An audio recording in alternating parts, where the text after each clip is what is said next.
Isaías 55, estaremos meditando hoje na palavra do Senhor.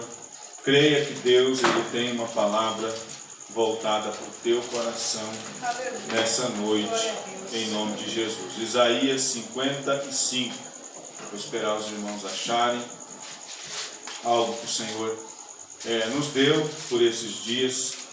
Eu quero compartilhar com a igreja do Senhor nessa noite maravilhosa. Amém? Isaías 55 é um convite ao sedento.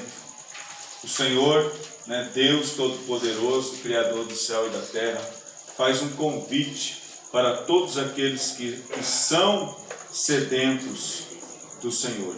Então vamos fazer aqui uma breve leitura e depois nós vamos ponto por ponto, tópico por tópico. Eu tenho 3 tópicos dessa mensagem hoje para que nós possamos entender. Então começa Isaías 55 dizendo assim, ó vós, todos os que tendes sede, vinde às águas, e os que não têm dinheiro, vinde, comprai e comei. Vinde, comprai sem dinheiro e sem preço, vinho e leite.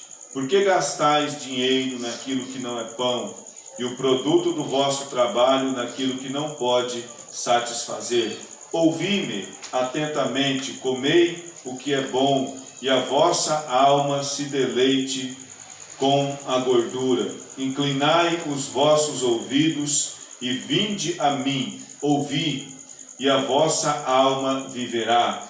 Convosco farei uma aliança perpétua, dando-vos as firmes beneficências prometidas a Davi. Vede que eu dei por testemunho os povos como príncipe e governador dos povos. Certamente chamarás a uma nação que não conheces, e uma nação que nunca te conheceu correrá para ti, por amor do Senhor, o teu Deus, teu Deus e do Santo de Israel, pois ele te glorificou. Amém? Pode sentar, em nome de Jesus. Essa é a primeira parte desse tema, que é convite ao sedento. O título desta ministração é Convite ao Sedento. E nós vemos aqui do Isaías até o versículo 13, nós vemos 3 chamados que o Senhor fez para o povo. E o primeiro chamado de Deus para o povo é um chamado para saciar as necessidades que são ilustradas de 2 maneiras, a fome e a sede. E não tantas físicas, mas morais e espirituais. Então, quando nós vemos aqui na palavra de Deus, do 1 ao 5, nós vemos o Senhor um chamado para todas as pessoas. Esse chamado ele é universal, ele não é para uma pessoa, para outra pessoa, não faz diferença de pessoa para pessoa. É um chamado universal, é um chamado para todos aqueles que estão dispostos a ouvir a palavra do Senhor. E quando nós falamos de chamado aqui ele está dizendo, vós os que tendes sede, vinde às águas, e os que não têm dinheiro, vinde comprai e comei. Vinde comprai sem dinheiro e sem preço, vinho e leite. Nós vemos aqui o Senhor falando de coisas básicas. O Senhor falando de sede. Sede é algo que nós naturalmente sentimos, fisicamente sentimos. Há uma necessidade, o nosso corpo, se estiver funcionando de uma forma normal, ele nos avisa, ele nos orienta. Nosso físico nos avisa que há uma necessidade de nós tomarmos água. A nossa boca, o nosso corpo, ele avisa que nós precisamos de uma hidratação, que é uma hidratação de água. Então o corpo pede água, o corpo tem fome, o corpo pede alimento. E aqui ele deu o exemplo de vinho e leite. Poderia ser outros, mas nós vemos aqui que o vinho é o alimento que traz, aqui no caso é uma bebida que traz alegria. Então quando o Senhor nos chama, Ele quer, nesse chamado, o Senhor tem para nós saciar a nossa sede, saciar a nossa fome e saciar o nosso coração, colocar alegria no nosso coração. Nós vemos muitas pessoas que levam uma vida muito boa, que levam uma vida regada de tantas outras coisas, levam uma vida próspera, cheia de recursos financeiros, pessoas que podem comer o que elas querem, podem beber do que elas quiserem, mas também vemos em outra parte essas pessoas que elas não são felizes. Elas procuram alegria em tantas outras coisas, procuram felicidade em tantos outros pontos que elas não encontram. É comum nós vemos notícias de pessoas prósperas, pessoas ricas, pessoas famosas que se suicidam, ou que têm depressão, ou que têm uma tristeza, ou que não encontram alegria. Nós vemos essas pessoas se aventurando em coisas arriscadas, em busca de um ponto de alegria, em busca de saciar aquele vazio que elas têm dentro delas. E é um vazio existencial, e o Senhor é um vazio como sede, é um vazio como um desejo, uma necessidade que nós temos e que não consegue ser preenchida. E esse vazio, o Senhor, Ele convida para saciar esse vazio que nós carregamos dentro de nós. Nós vemos testemunho de vários artistas, de várias pessoas que experimentaram os dois lados da vida, o lado da fama, em que tinham tudo que eles podiam, mas eles não eram felizes.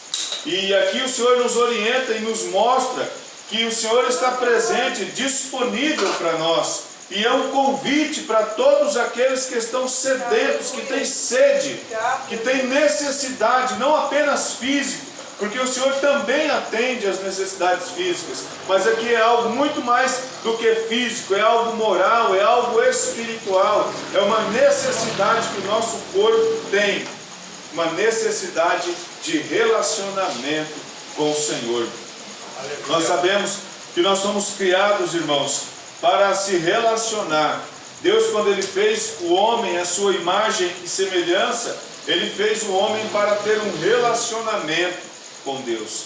E muitas pessoas não entendem, não sabem disso, nunca viveram isso, e por mais que a vida dessas pessoas seja cheia de tantas coisas, elas sentem um vazio muito grande, um vazio existencial de não saber por que elas existem, de não conhecer a sua existência simplesmente pelo fato de não conhecerem o Senhor.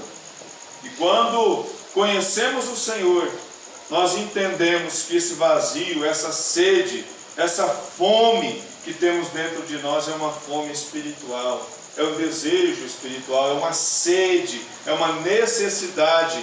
Da mesma forma que o corpo pede água, da mesma forma que o corpo pede alimento, o corpo pede a presença de Deus também. Então talvez, se você não esteja entendendo algo que porventura esteja acontecendo com você, saiba que o teu corpo, da mesma forma que ele pede água, ele pede também a comunhão, ele pede também a alegria, ele pede também uma presença que é através do Espírito Santo do Senhor. E o versículo 2 ele diz: por que gastais naquilo que não é pão, e o produto do vosso trabalho naquilo que não pode satisfazer? Aqui a palavra está mostrando, se nós olharmos literalmente para a palavra, nós veremos o Senhor exortando alguém que ganha o seu salário e gasta naquilo que não é pão, que ganha o seu salário e gasta talvez em bebidas, e gasta em diversões, e gasta em tantas outras coisas. Ele diz: o produto do vosso trabalho naquilo que não pode satisfazer.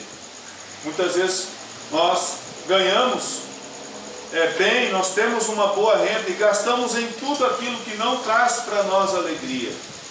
Nós precisamos aprender, precisamos que o Senhor nos ensine, nos oriente a investir naquilo que nos trará alegria. E esse investimento que o Senhor está dizendo, que é um investimento que não requer, não depende do nosso trabalho físico, não depende do nosso esforço físico, mas depende da nossa comunhão com o Senhor.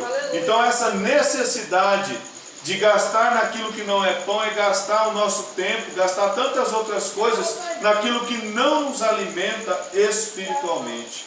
Hoje nós temos muitas distrações. Hoje, muitas vezes, até mesmo no culto, nós temos muita distração que nos impede de acessar aquela palavra que está sendo liberada para nós.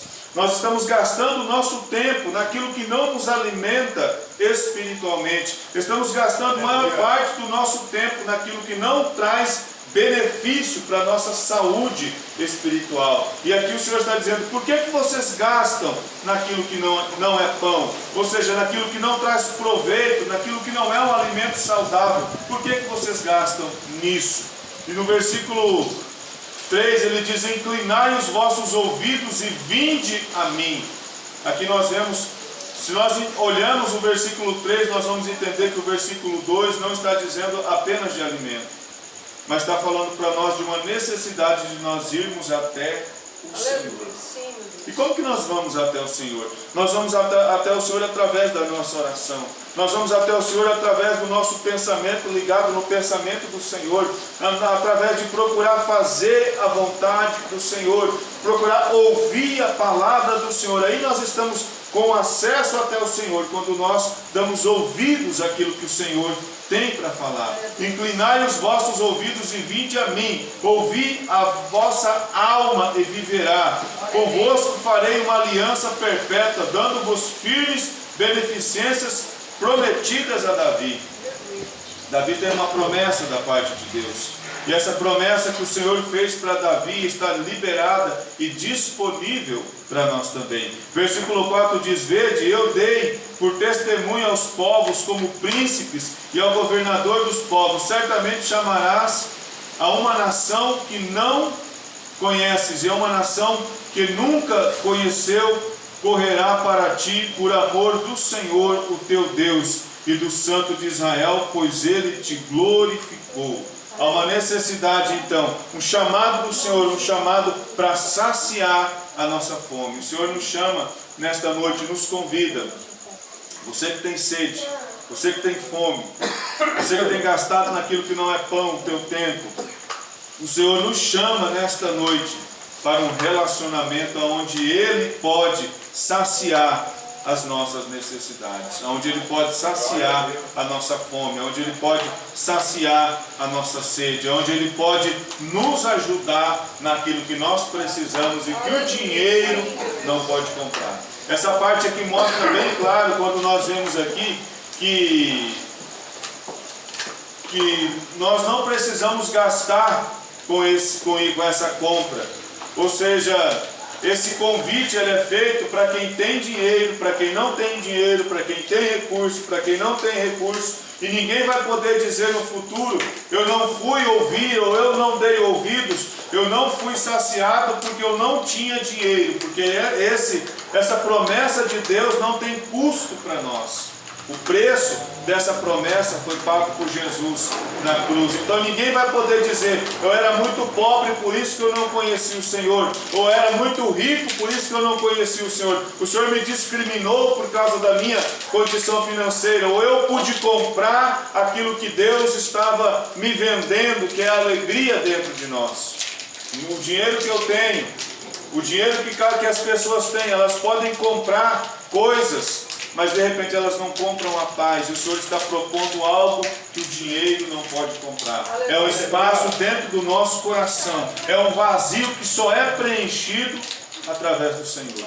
É só através de Jesus. E esse vazio que as pessoas têm, esse vazio existencial, muitas das vezes as pessoas procuram preencher esse vazio com outras coisas. Um exemplo: procura preencher com vícios, procura preencher com bebida, procura preencher com drogas, procura preencher com prostituição, procura preencher com essas coisas que dão uma sensação muito boa no momento em que está sendo praticado. Mas quando passa aquele instante, quando passa aquele momento, parece que o vazio é bem maior do que no princípio. Eu digo isso porque muitas vezes eu preenchi esse vazio que era de Deus com o vício da bebida, e no momento que eu estava bebendo, no momento que eu estava embriagado, estava tudo bem, mas quando o dia amanhecia, o vazio parece que era maior. O vazio era muito maior do que quando eu comecei. E aí o que eu fazia? Eu esperava o final da tarde, o final do expediente, saía do trabalho com aquele vazio e eu ia procurar um lugar para preencher aquele vazio, eu ia para a bebida novamente. E isso todos os dias da minha vida. Eu estava gastando o meu dinheiro naquilo que não era pão, para alimentar uma área que não era para ser alimentado com nenhum tipo de vício. Isso só foi preenchido quando Jesus entrou na minha vida. Aleluia. E é o convite que eu faço para você nesta noite. Deixa o Senhor entrar na tua vida, deixa o Senhor agir na tua vida, porque se você tem fome, se você tem sede e você não consegue saciar com os seus recursos, é porque esta necessidade que você tem é do Senhor.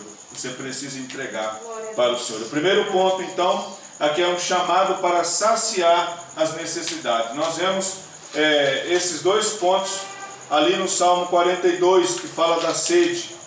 Salmo 42, deixa eu ver se eu acho aqui rapidão.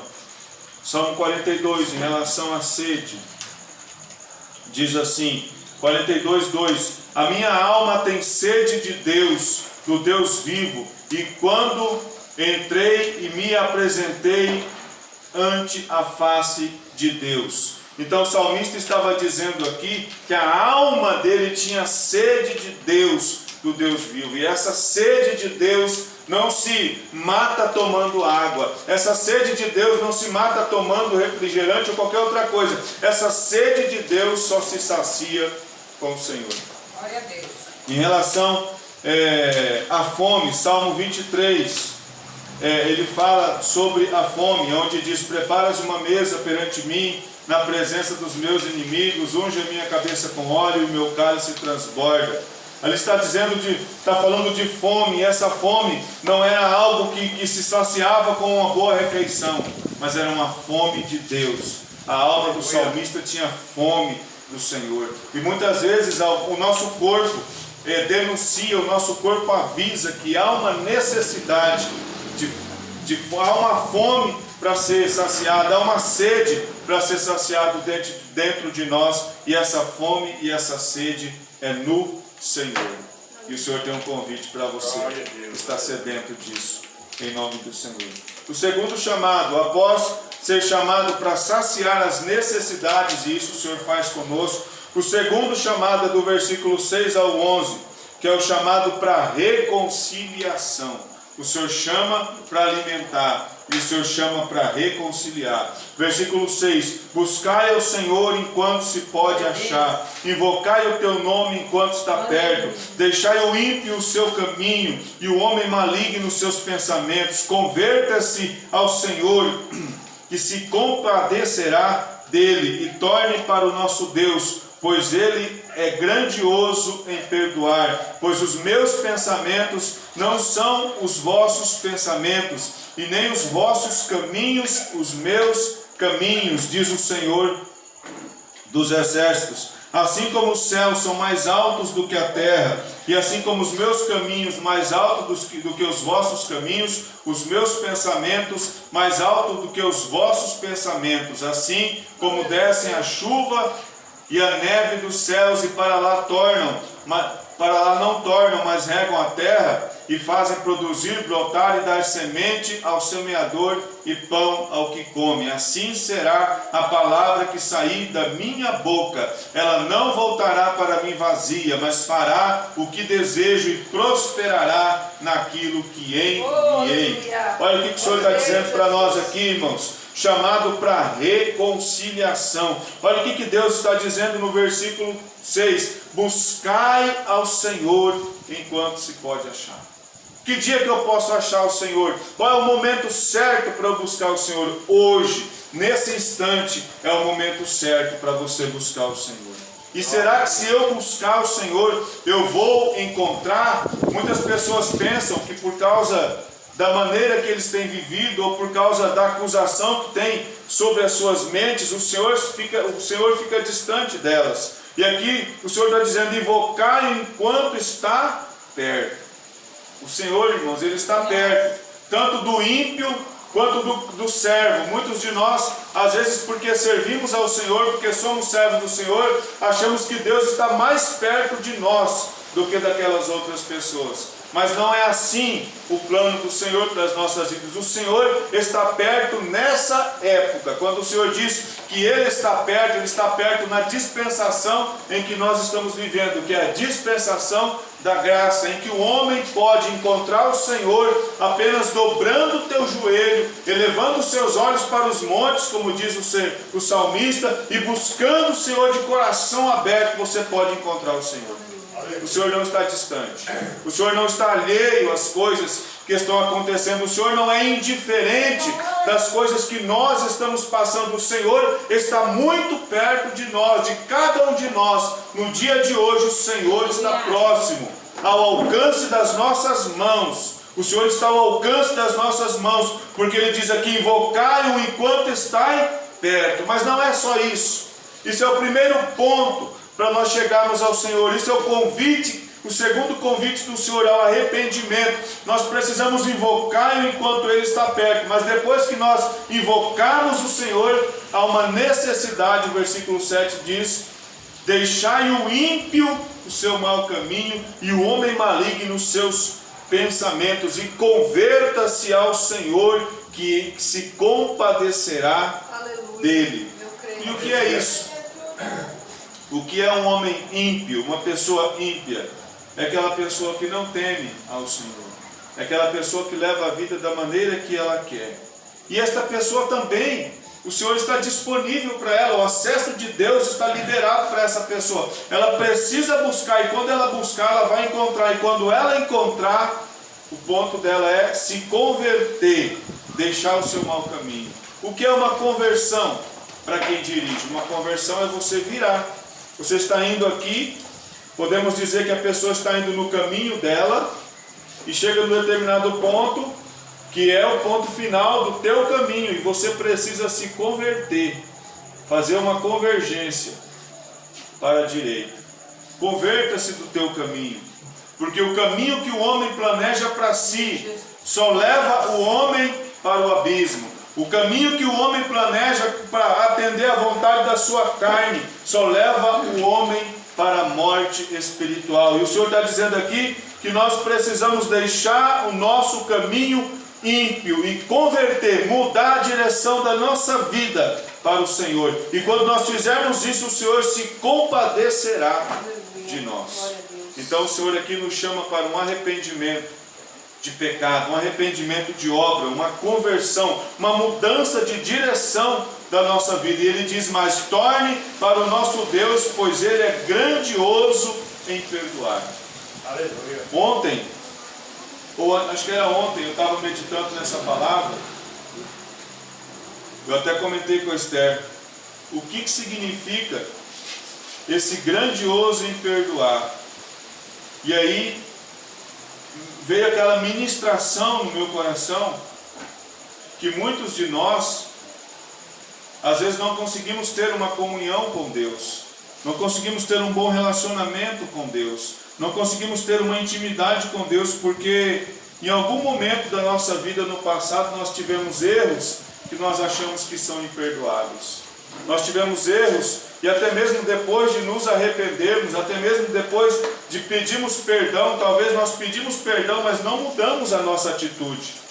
E nós achamos que o Senhor está distante de nós por causa do nosso erro. Talvez até mesmo, se o seu arrependimento foi sincero, o Senhor não se lembra mais do teu erro, porque você converteu, você mudou de rota. Mas muitas pessoas mudam de rota, mudam o seu caminho, mas não confiam que o Senhor o perdoou.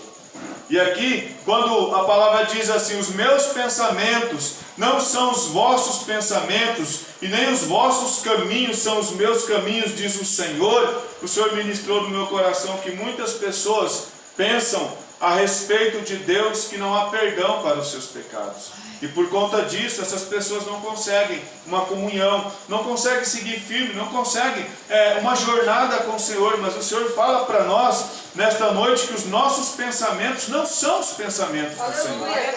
Os nossos caminhos não são os caminhos do Senhor. E você vê bem isso, porque lá em cima o homem estava seguindo o teu caminho, e o Senhor manda que o homem se converta, no versículo 7. O homem seguia o seu caminho, e o Senhor orientou: converta-se ao Senhor, ou seja, mude o seu caminho. Os nossos caminhos não são os caminhos do Senhor. assim como a nossa consciência que nos acusa de coisas que o Senhor já nos perdoou, nos afasta do Senhor. Mas nós precisamos hoje, em nome do Senhor, repreender a nossa consciência de pecado se fomos perdoados por Ele. Esse é um ponto que impede muitas pessoas de ter um relacionamento com Deus, porque elas acham que o Senhor não as recebe por conta dos seus pecados, mas o Senhor perdoa. Nós precisamos nos converter. Outro ponto, que são dois parâmetros, são dois extremos dessa mesma palavra, que o Senhor ministrava no meu coração ontem pela manhã. O primeiro ponto é de pessoas que não conseguem esse relacionamento, porque eles se sentem acusados, e o Senhor já os perdoou. E o outro ponto é aquela pessoa que comete o mesmo erro várias e várias e várias vezes, e você não vê mudança. Então aí essa pessoa, eu conheço pessoas que cometeram o mesmo erro 4, 5, 6 vezes, e agora elas estão no quarto momento de sua vida, e elas estão com a mesma opinião que fez com que elas caíssem da primeira vez. Elas já caíram 2, 3 vezes no mesmo erro, e elas estão ainda vivendo o mesmo erro, e se amanhã esse erro vier contra elas, elas vão cair novamente. Então, e elas vão voltar para a presença de Deus e vão fazer todas as coisas como se nada tivesse acontecido, é porque elas não se arrependeram. Há uma necessidade de arrependimento de quando nós caímos. O Senhor manda que nós nos convertemos, venhamos a nos converter, mudar o caminho da nossa vida. Muitas vezes nós estamos errando pela 5ª vez, e nós pensamos, por que eu estou errando de novo? É porque eu não me arrependi da primeira vez que eu errei. Mas é tarde para mim? Não, porque a Bíblia diz que o Senhor está próximo, que ainda nós podemos achar o Senhor. Então ainda não é tarde para mim. Eu preciso analisar a minha vida e ver se daqui 1 ano ou 2 eu vou cair no mesmo erro. Se eu for cair no mesmo erro, é porque não houve arrependimento da primeira vez que eu caí, nem da segunda e nem da terceira. Então eu preciso me arrepender, me converter, mudar a direção da minha vida, para que eu possa caminhar na direção do Senhor. O homem não consegue andar em 2 direções ao mesmo tempo. Você não consegue ir para a direita e para a esquerda ao mesmo tempo. Você não consegue ir com o teu carro ir reto e virar à esquerda ao mesmo tempo. Ou você vai reto ou você vira à esquerda, mas você precisa tomar uma decisão. Se você for reto, você chega em um determinado local. Se você virar, você chega em um determinado local, mas os 2 locais são diferentes. Há uma necessidade, e é o convite que o Senhor faz para nós: reconciliação. Voltarmos os nossos caminhos para o Senhor. Voltar as nossas vidas para o Senhor. Porque o Senhor tem coisas maravilhosas para a nossa vida.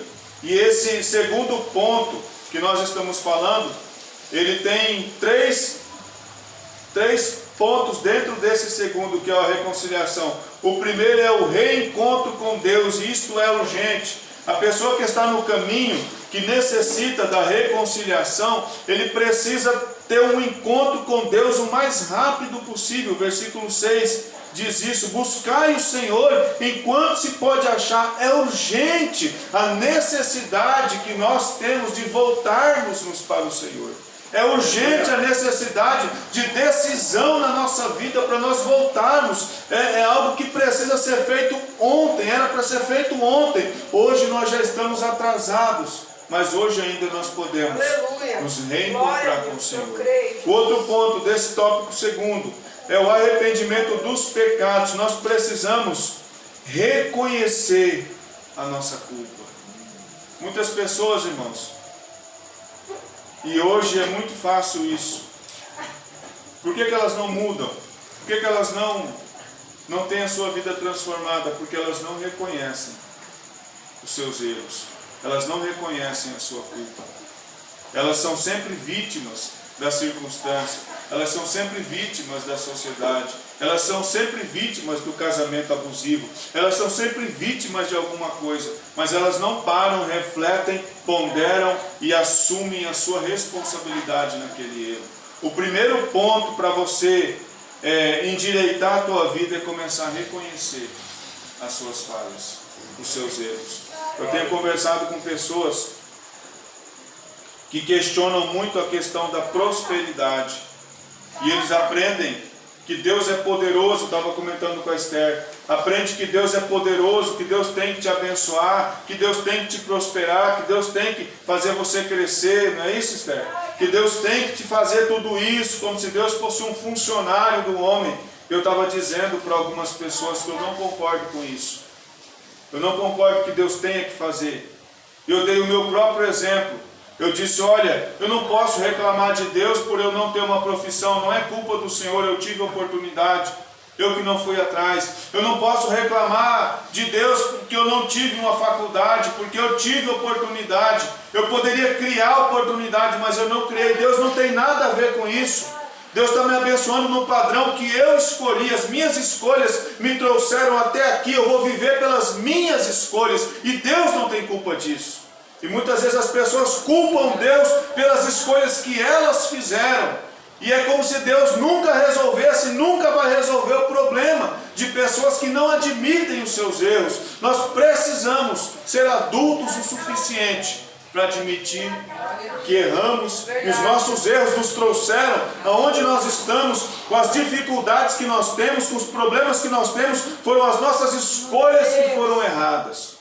Por exemplo, uma pessoa que contrai um acidente, de repente está lá andando de moto, fazendo grauzinho, e acontece um acidente, ela vai culpar Deus por quê? Quem estava na direção do veículo? Quem estava na condução de forma errada era a pessoa. Ela precisa admitir que Deus foi um livramento para ela dela não ter morrido. Não é culpa do Senhor que algumas coisas acontecem. E esse ponto é muito importante. Nós precisamos entender e reconhecer as nossas culpas, os nossos erros. E que muitas vezes estamos aonde estamos porque fizemos escolhas erradas. Deus não tem nada a ver com isso. Deus, pelo contrário, ainda está nos abençoando. E ainda na posição que estamos na sociedade, na posição que estamos na vida, o Senhor ainda está nos abençoando diante da circunstância em que estamos vivendo, e isso não é culpa do Senhor. É por isso que eu não devo olhar para o quanto uma pessoa prospera e comparar isso comigo. Porque eu preciso trabalhar, isso depende de mim. E as minhas escolhas erradas, eu preciso entender que elas não me levam para lugar nenhum, eu preciso me arrepender delas, para que eu possa viver bem na condição que eu estou e desejar melhora, se assim eu desejar, e buscar pela melhora. Amém? Eu dei um exemplo aqui na parte financeira, que é o que mais tem acontecido, que mais eu tenho visto, mas isso a gente pode aplicar em várias áreas da nossa vida. E o terceiro ponto do segundo tópico é a vontade divina revelada conforme a palavra de Deus. Versículo 8 ao 11. O Senhor mostra aqui, no versículo 8 ao 11, né, o Senhor dá exemplos, assim como a chuva desce e as neves dos céus, e para lá elas tornam, elas não voltam, mas elas regam a terra, e fazem produzir e brotar e dar semente ao semeador e pão ao que come, assim é a minha palavra quando sai da minha boca. Ela não voltará para mim vazia, mas ela fará o desejo e prosperará naquilo pela qual